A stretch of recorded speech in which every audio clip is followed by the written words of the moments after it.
Nous allons prier. Éternel Dieu des armées, Papa, je te bénis pour ta bonté. Merci pour la grâce et l'amour que tu nous fais de renouveler dans notre vie. Merci le Saint d'Israël pour la journée que tu nous as donnée encore d'entrer dans la maison de tes enfants, dans leurs bureaux, partout où ils sont, au travers de ces messages. Laisse que le Seigneur de gloire, mon Dieu, tu puisses nous accompagner dans ces messages. Comme dit la Bible, c'est poussé par l'Esprit que les hommes ont parlé de ta part. Que l'Esprit de la révélation soit en mon partage. Merci le Saint d'Israël. J'ai aussi prié dans les noms puissants de notre Seigneur Jésus-Christ. Amen. Nous remercions l'Éternel qui nous a donné encore la journée d'aujourd'hui. Lui qui a préparé cette journée pour nous. Nous sommes venus aujourd'hui pour parler de quelque chose. La semaine passée, on avait parlé sur les bienfaits. On a vu que les bienfaits puissent faire, les bienfaits puissent ôter la malédiction sur nous. Le bienfait puisse enlever aussi la loi qui pèse sur nous. On a vu on avait parlé sur les cas de Mephibosheth avec David. David avait fait une alliance avec Jonathan. Jonathan avait dit à David, quand je ne serai pas là, il faut faire du bien à la maison de mon père. Et David s'était souvenu du bienfait que Jonathan lui avait fait. Et c'est Mephibosheth qui avait bénéficié de ce bienfait. J'avais dit quelque chose, la Bible dit, la malédiction part du père aux enfants jusqu'à la troisième et la quatrième génération. Mais le bienfait part du père aux enfants jusqu'à la troisième, quatrième, voire même à la millième génération. Parce qu'un bienfait, ça reste toujours gravé dans nos esprits. Un bienfait, ça reste toujours gravé dans nos mémoires. Et le bienfait est écrit souvent dans les livres de souvenirs. C'est pour cela qu'on a dit, toi qui fais les biens, continue toujours à faire du bien. Comme Paul avait dit aussi aux Galates, il faut continuer à faire du bien car tu moissonneras au temps convenable. Mais aujourd'hui, par la grâce de Dieu, nous allons parler des souffrances. Je sais que beaucoup de gens n'aiment pas parler des souffrances. Beaucoup de gens n'aiment pas vivre dans la souffrance. Parce que même Dieu lui-même dit dans sa Bible, il a un plan merveilleux, il a un plan de bonheur et non de malheur pour nous. C'est-à-dire, quand on parle de bonheur, quand on parle de malheur, on voit la souffrance. Mais Dieu dit, il n'a pas ce plan pour nous. Il a un plan de bonheur et non de malheur pour nous. C'est ça que la Bible dit. Mais aujourd'hui, nous allons parler, pendant ces 5 semaines, nous allons parler de la souffrance. Mais notre sous-thème aujourd'hui, c'est d'y trouver Dieu dans notre souffrance. C'est-à-dire, nous voulons seulement te dire de trouver Dieu dans ta souffrance. Moi, je vais trouver Dieu dans mes souffrances. C'est parce que les souffrances, tout le monde traverse ces moments. Il y a des moments difficiles de la vie. Il y a des moments compliqués de la vie. Il y a des fois, on se pose des questions dans notre vie. Pourquoi cela est marié, même la chose m'est arrivée? Pourquoi je suis par terre? Pourquoi? On se pose toutes ces questions lorsque nous sommes en train de vivre dans la souffrance. Mais nous disons de trouver Dieu dans notre souffrance. Quand tu lis la Bible, tu verras que à cause de la souffrance, Jérémie avait même maudit les jours de sa naissance. Il avait même aussi maudit la personne qui avait annoncé sa naissance. Jérémie lui avait maudit en disant ceci dans le livre de Jérémie, chapitre 20, versets 14 à 18. Maudit soit les jours où je suis né, que les jours où ma mère m'a enfanté ne soient pas bénis. Maudit soit l'homme qui porta cette nouvelle à mon père. Il t'est né un enfant mâle et qu'il le combla de joie.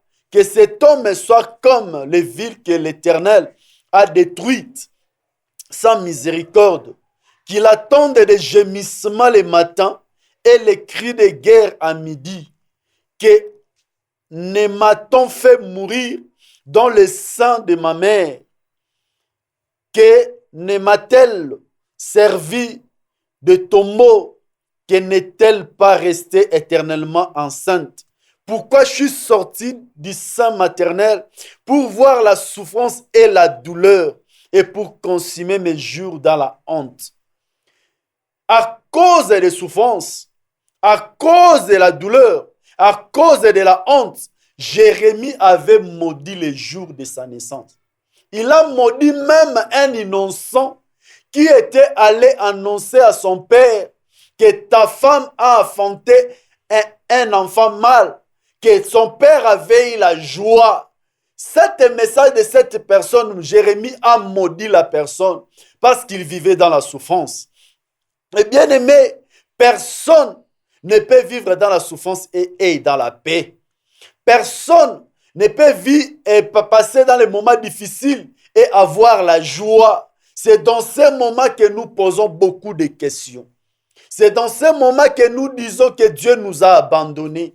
Dans ces moments que nous mettons même en cause notre foi. C'est dans les moments de souffrance, beaucoup de gens mettent en cause même les services qu'ils sont en train de faire à l'Éternel, qu'ils sont en train de faire à Dieu. Mais Jacques dit ceci dans le livre de Jacques chapitre 5 verset 10 à 11. La Bible dit, prenez mes frères pour modèle les souffrances et modèles de souffrance et de patience les prophètes qui ont parlé au nom du Seigneur. Voici, nous disons, bienheureux, ceux qui ont souffert patiemment. Vous avez entendu parler de la patience de Job et vous avez vu la fin que le Seigneur lui accorda, car le Seigneur est plein de miséricorde et de compassion. Maintenant, ici, Jacques nous dit quoi? Jacques nous dit que les souffrances des anciens et les souffrances des prophètes que nous servent de l'exemple, de modèle pour nous. Pourquoi il nous dit ça? Parce qu'il a donné même exemple. Vous avez entendu parler de patience de Job et vous avez vu la fin que le Seigneur lui accorda, car le Seigneur est plein de miséricorde et de compassion. Job qui avait beaucoup d'argent, Job qui avait des biens, Job qui avait des enfants, mais bien aimé, Job n'avait pas péché. Car Dieu lui-même a témoigné Job auprès de Satan. Il lui a posé Satan la question, est-ce que tu as vu mon serviteur Job? Dieu avait témoigné Job, mais Dieu a permis au diable de toucher à Job, mais il n'a pas permis au diable de toucher son âme. Job a passé des moments compliqués de sa vie. Il a perdu tout ce qu'il avait. Il a perdu les enfants, il a perdu les biens, il a perdu même les honneurs qu'il avait. Job commençait à vivre dans la souffrance. Cette souffrance de Job, mes bien-aimés, c'était une souffrance morale et physique. Car la souffrance peut être morale, la souffrance peut être physique. Mais Job a vécu les deux sortes de souffrances. La souffrance morale et la souffrance physique. Sur le plan moral, il réfléchissait tout ce qu'il avait. Il pensait à tout ce qu'il était, là où il était. Maintenant, il se retrouve sur la terre. Sur le plan physique, la Bible dit, même la chair, la peau de Job s'attachait aux os. Cela montre que Job manquait même à manger. Sur le plan physique, Job souffrait. Mais on a dit à la fin des comptes, le Seigneur l'avait rétabli, Job. Parce que Job était souffrant. Il était patient dans sa souffrance. Il n'a pas renié Dieu comme sa femme lui avait demandé. Il était fidèle à Dieu. Il a gardé toujours sa foi. Jusqu'à la fin, la Bible déclare, Dieu rétablit Job et lui donna le double de ce qu'il avait perdu.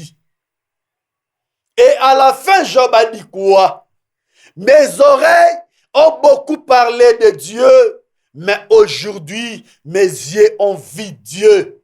Pourquoi Job a dit cela? Parce qu'il a passé de la mort à la vie.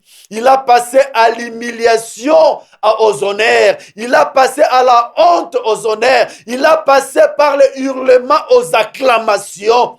C'est pour cela Job a témoigné Dieu. Mais pendant ces moments de souffrance, Job ne pouvait jamais dire quelque chose. C'est pour cela Jacques dit encore dans le chapitre 1, verset 2 à 3, mes frères, regardez comme un sujet de joie complète de diverses épreuves auxquelles vous pouvez être exposés, sachant que l'épreuve de votre foi produit la patience. Ici, Jacques nous dit, par rapport aux diverses épreuves que nous sommes en train de passer, il a dit, ces épreuves de la foi produisent la patience en nous.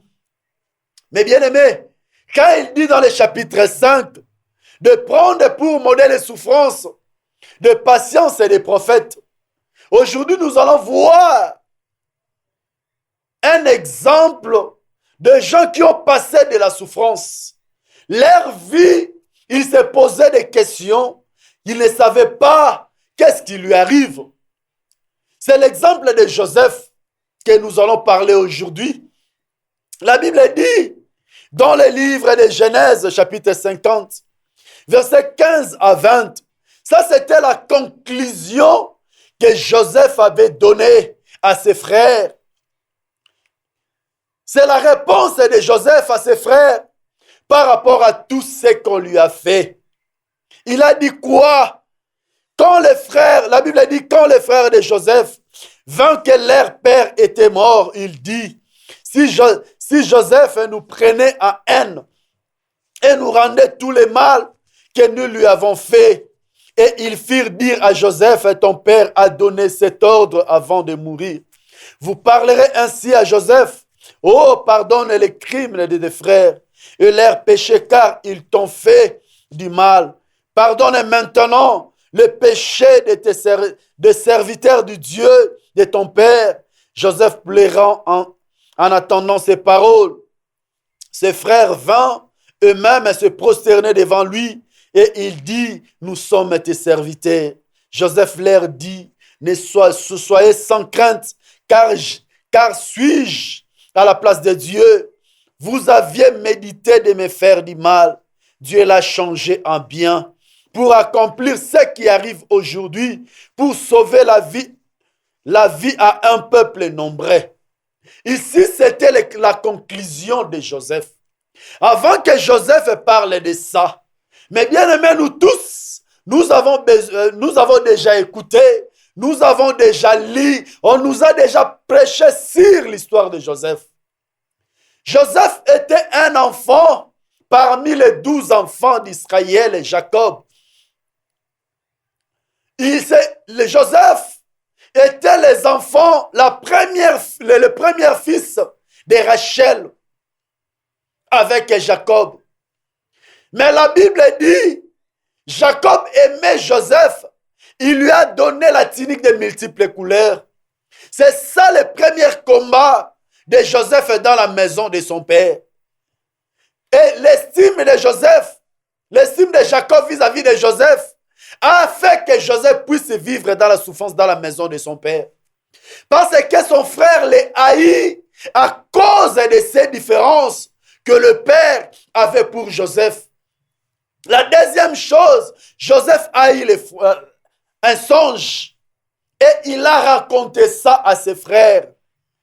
Les frères l'ont haï encore davantage. À cause de ces songes, les frères l'ont haï.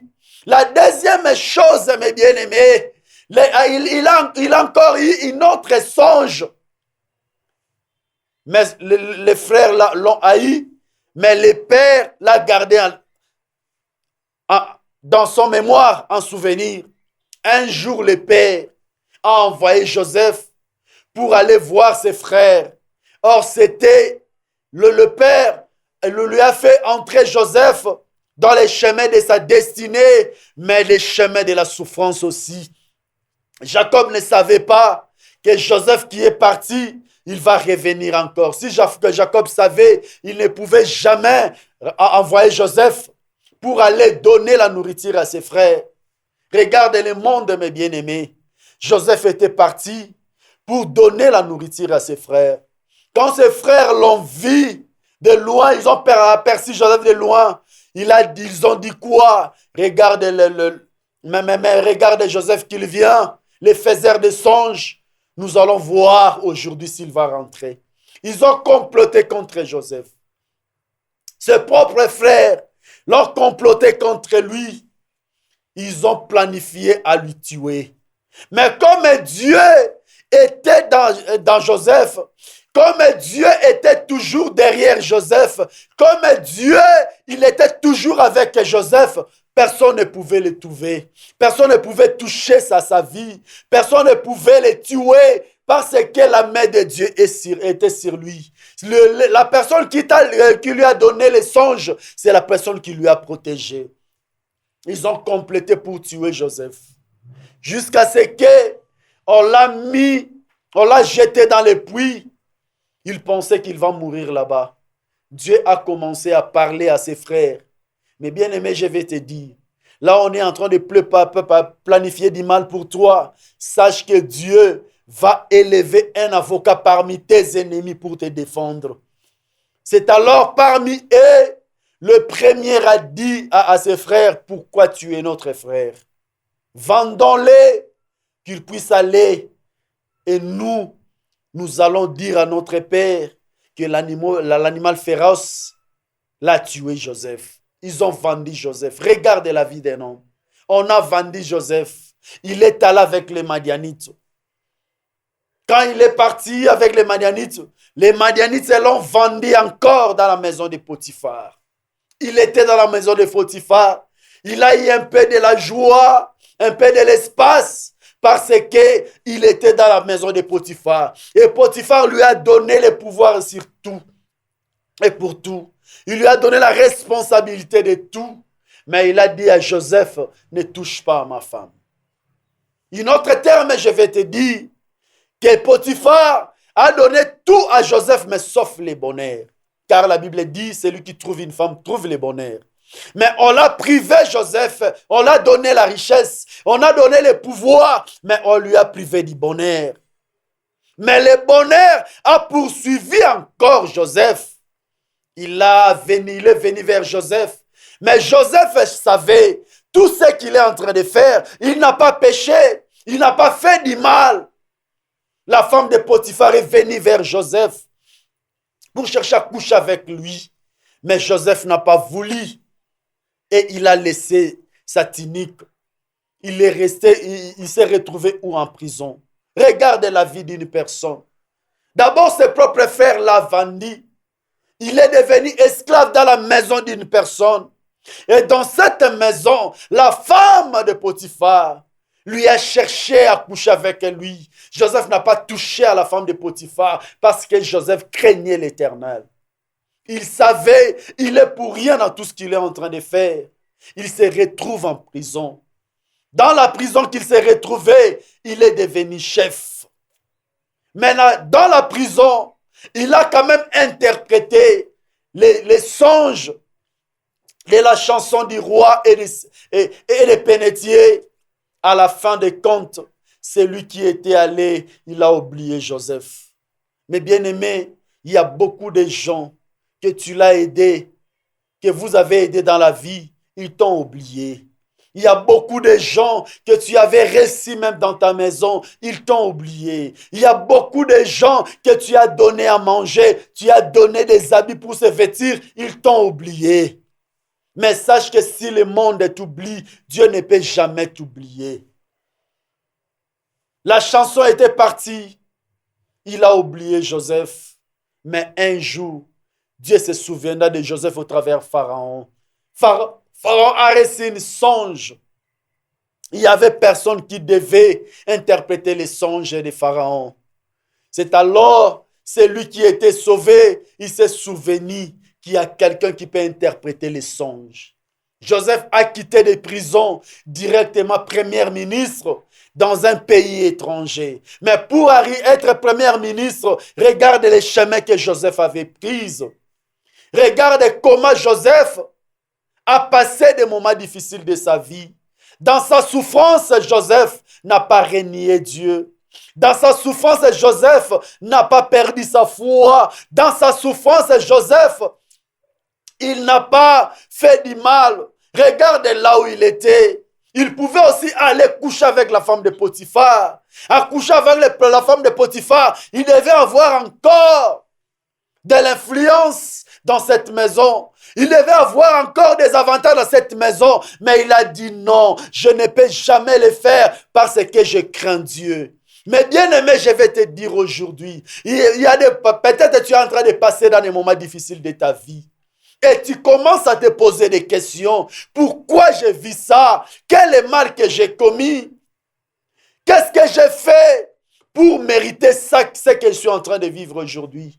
Mais bien aimé, la Bible dit, qu'est-ce qui peut nous arriver si Dieu ne le permet pas?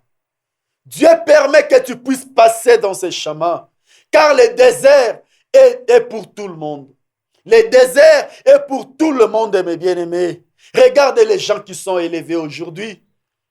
Regardez les gens qui sont élevés aujourd'hui, ils sont passés par là. Mais dans leur souffrance, ils n'ont pas renié Dieu. Ils n'ont pas perdu leur foi parce qu'ils savaient que Dieu est avec eux. Même dans les moments difficiles. Joseph est dans la pluie, Dieu était avec lui. Joseph est dans la maison de Potiphar, il était avec Dieu. Joseph est dans la prison, il était avec Dieu. Mais bien aimé, ta souffrance ne t'amène pas à renier Dieu. Ta souffrance ne t'amène pas à retourner dans le monde, mes bien-aimés.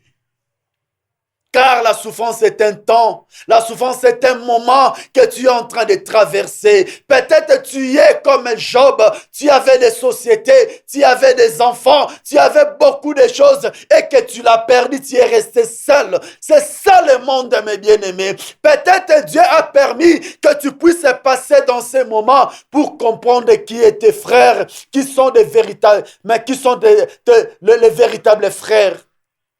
Qui sont des véritables amis. Parce que dans la gloire, c'est difficile de comprendre les véritables amis. C'est plus difficile de véritables qui sont tes frères. C'est difficile de comprendre les gens qui s'approchent de toi. Parce que ceux qui s'approchent de toi, ils s'approchent de toi parce que tu es dans la grandeur, parce que tu as l'argent. Il vient à toi parce qu'il connaît. Quand il vient à toi, il aura quelque chose à manger, il aura l'argent, il aura ceci. Mais Dieu a permis que tu puisses traverser de ces moments afin de comprendre quels sont tes vrais amis. Regarde Job qu'on a parlé. Job qui avait des serviteurs, Job qui avait des frères et des sœurs. La Bible dit, même les frères de Job ont commencé à regarder Job comme un étranger parce que Job avait rien. Il part vers ses serviteurs ne les reconnaissent même pas parce que Job est passé des moments difficiles de sa vie. Mais bien aimé, les moments difficiles, il faut vivre ensemble avec Dieu. C'est pour cela que nous avons dit, trouvez Dieu dans notre souffrance. Trouvez Dieu dans ta souffrance et tu auras la paix. Même si tu manques à manger. Mais si tu trouves Dieu en ça, tu auras la paix. Même si tu manques de les habits, si tu trouves Dieu dans ça, tu serais en paix. Tu vas dire quoi? Toutes choses concourent au bien de ceux qui aiment Dieu. Même les moments de souffrance, même les moments de bonheur. Mais bien aimé, regarde toujours Dieu dans ça. Et Dieu va te restaurer. Et Dieu fera de grandes choses. Moi, je vois des gens qui disent que j'ai donné à Dieu, je donne mes offrandes, je donne mes dîmes, je donne ceci et mes affaires sont fermées. Il y a d'autres personnes qui disent, je prie, mais les choses ne changent pas. Je vis aussi des gens, après avoir terminé la prière, et quand il descend, il y a des choses qui arrivent. Je vous donne un exemple. Le diable ne peut jamais avoir peur de vos jeûnes et de vos prières. Si Jésus-Christ, notre Seigneur et Sauveur, le diable est apparu. Le diable était apparu à la 40e jour du prière de jeûne. Pourquoi pas toi? Les épreuves, mes bien-aimés, que nous subissons, Dieu le permet parce qu'il veut que nous soyons patients. Il veut que tu sois patiente, mes bien-aimés. Les épreuves que nous sommes en train de traverser, personne ne peut l'accepter. Mais c'est un moment. Je peux dire, la souffrance est une école qui nous apprend beaucoup de choses. La souffrance, c'est une école, mes bien-aimés, que nous apprenons la vie. La souffrance est une école que nous apprenons les principes de la vie. Celui qui est passé par la souffrance, il ne peut jamais avoir honte de marcher à pied. Moi, je dis souvent dans ma vie, aujourd'hui par la grâce de Dieu, nous avons un moyen de transport. Mais cela ne m'empêche de marcher à pied quand les choses ne marchaient pas. J'ai appris à passer toute la journée sans manger, pas en jeûne, mais je manque à manger. Je donne souvent ces témoignages, mes bien-aimés. Il y a un moment dans ma vie, j'ai traversé ces moments. Je manquais même à manger. Je manquais même à boire. Je manquais même les chaussures de porter. Je ne savais où que faire. Ici, dans cette ville, tout était devenu noir. Et puis, je me posais des questions. Qu'est-ce que je fais? Même les téléphones, ça ne sonne plus. Il est arrivé des moments où je pars vers mes frères, je dis, appelle-moi d'abord, peut-être mon téléphone a des problèmes. Mais c'était le téléphone passé. Mais je me pose la question, pourquoi mon téléphone ne sonne plus? Je passais dans un moment compliqué de ma vie. Je vivais des souffrances extrêmes dans cette ville. Mais bien aimé, je manquais à manger. Je passais un bout de temps. Je me servais de 300 shillings pour acheter les donuts et de l'eau, manger et dormir. Parce qu'il n'y avait pas l'argent. Je n'avais pas l'argent. Tous les ici étaient fermés. Même la peau était devenue poussière. Tu peux appliquer les vaselines. Ça ne tenait pas à cause des souffrances. À cause des souffrances. Mais Dieu, dans ma souffrance, Dieu était là. Dieu me fortifiait toujours. Dieu me fortifiait toujours. Un jour, mes bien-aimés, je manquais même les chaussures à porter. Je suis resté avec un catch qu'il allait, que je disais, les fils uniques allaient se mourir, allaient se perdre.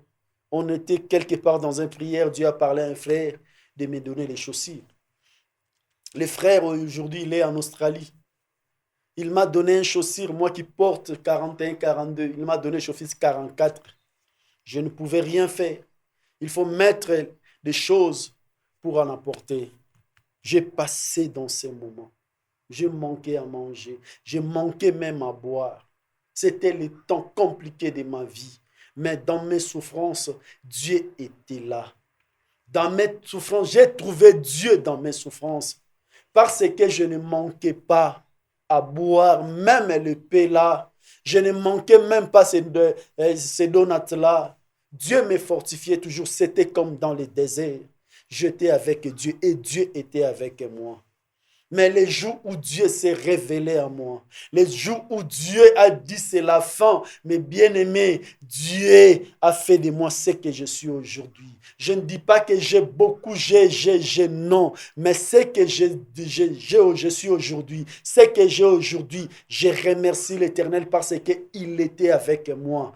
Pendant les moments difficiles de la vie, pendant les moments de souffrance, je n'ai jamais renié mon Dieu. Je n'ai jamais retourné en arrière, je regardais toujours Dieu. Je sais que dans ma souffrance, Dieu était là. Et j'ai prié aussi Dieu. J'ai jeûné. J'ai prié, mes bien-aimés, parce que je savais dans mes souffrances, Dieu était là. Mais aujourd'hui, je peux glorifier Dieu de ce qu'il a fait dans ma vie. Parce que pendant les moments de souffrance, Dieu était avec moi. Pendant les moments difficiles de la vie, Dieu était avec moi. Pendant les moments de l'humiliation, Dieu était avec moi. Dieu n'abandonne jamais ses enfants. Mais bien aimé, la souffrance est une école de formation. La souffrance est une école de la vie. Mais bien aimé, dans ta souffrance, ne renie pas Dieu. Dans ta souffrance, regarde toujours Dieu. Car Jésus a dit, comme Moïse a élevé le serpent des reins, c'est de la même manière le Fils de l'homme va s'élever. Et celui qui regardera le Fils de l'homme, il serait sauvé. Mais ce jour-là, dans le désert, ces serpents venimer et tuer les enfants d'Israël. Mais la Bible dit, celui qui regarde ces serpents mourra. Mais celui qui regardera les serpents des reins vivra. Mais bien aimé, c'est de la même manière. Dans tes souffrances, ne regarde pas tes souffrances, mais regarde Dieu sur la croix. Ne regarde pas tes difficultés, regarde Jésus-Christ sur la croix. Car la Bible dit, Jésus a pris tous nos problèmes. Il a cloué sur la croix. Il a pris nos malédictions, il les a clouées sur la croix. Il a pris ta maladie, il a cloué sur la croix. Il a pris ta pauvreté, il a cloué ça sur la croix. Mais bien aimé, ce que tu es en train de vivre, ce n'est qu'un moment. Ce n'est qu'un temps qui va passer. Ce n'est qu'un moment, un temps qui va passer. Dans tes souffrances, regarde toujours Dieu. Dans tes souffrances, regarde toujours Jésus. Job avait regardé Dieu. Job avait regardé Jésus. Job avait regardé Dieu et Dieu l'avait rétabli. Dieu a restauré la vie de Job. Il a rétabli Job et Job a déclaré, mes oreilles ont beaucoup entendu parler de Dieu, mais aujourd'hui mes yeux ont vu. Mais bien aimé, aucun or ne peut être sur le cou d'une personne sans passer par le feu. Aucun or, mes bien aimés, ne peut passer dans les bras d'une personne, la personne est bracelée sans pour autant passer par le feu. Mais bien aimé, le feu c'est pas bon, mais le feu nous donne une forme. Le feu nous donne une forme, mes bien aimés. La souffrance nous donne une forme. Joseph a passé des moments difficiles de sa vie, les moments sombres de sa vie. Il a commencé dans la pluie, de la pluie, il est devenu une marchandise qu'on l'a vendue. Après avoir vendu, on les a encore vendus, étant un marchand de la maison de Potiphar. De la maison de Potiphar, il s'est retrouvé en prison. Du prison, il est sorti premier ministre. Parce que Dieu était avec lui. Dieu était avec Job. Dieu est aussi avec toi. Toi qui es en train de passer des moments difficiles de ta vie. Toi qui es en train de passer des moments compliqués de ta vie. Sache que les souffrances d'aujourd'hui, ça serait l'élévation de demain. Ce que tu es en train de traverser aujourd'hui, demain, tu serais élevé et tu vas te souvenir de ce que tu es venu. Je connais les gens, mes bien-aimés, qui ont vécu dans la souffrance. Aujourd'hui, ils vivent dans la gloire. Beaucoup de gens, car personne ne peut témoigner la guérison sans passer par la maladie. Personne ne peut témoigner l'abondance sans passer par la sécheresse. Personne ne peut témoigner la résurrection sans passer par la mort. La souffrance, mes bien-aimés, c'est quelque chose de mauvais parce que personne ne peut accepter la souffrance. Mais je te dis aujourd'hui, il faut trouver Dieu dans tes souffrances. Il faut trouver Dieu dans ta souffrance. Moi aussi, je vais trouver Dieu dans ma souffrance. C'était ça, les messages que Dieu nous avait donnés pour vous transmettre aujourd'hui. Prions. Éternel Dieu des armées, je te bénis, toi qui es Seigneur, toi qui es Dieu. Merci parce que j'ai parlé ce que tu as mis dans ma bouche et dans mon cœur. Laisse que le sang d'Israël, ceux qui sont en train de traverser des moments difficiles de leur vie, ceux qui sont en train de traverser des moments de souffrance, Père éternel, fortifie-les. Qu'ils puissent trouver gain de cause dans ces souffrances. Qu'ils puissent tirer la leçon dans ces souffrances. Je sais qu'après cette souffrance, ces moments de souffrance, ils vont témoigner ta grandeur. Ils vont témoigner ta bonté. Merci Seigneur, car tu es Seigneur, tu es Dieu. Merci pour le moment d'aujourd'hui. Bénis les chantres. Bénis les modérateurs. Bénis nos frères des médias. Fais que le Seigneur de gloire, mon Dieu, ensemble, et bénis ceux qui vont écouter ces paroles et ceux qui vont partager. Merci mon Dieu, merci mon roi. J'ai ainsi prié dans le nom de Jésus. Amen.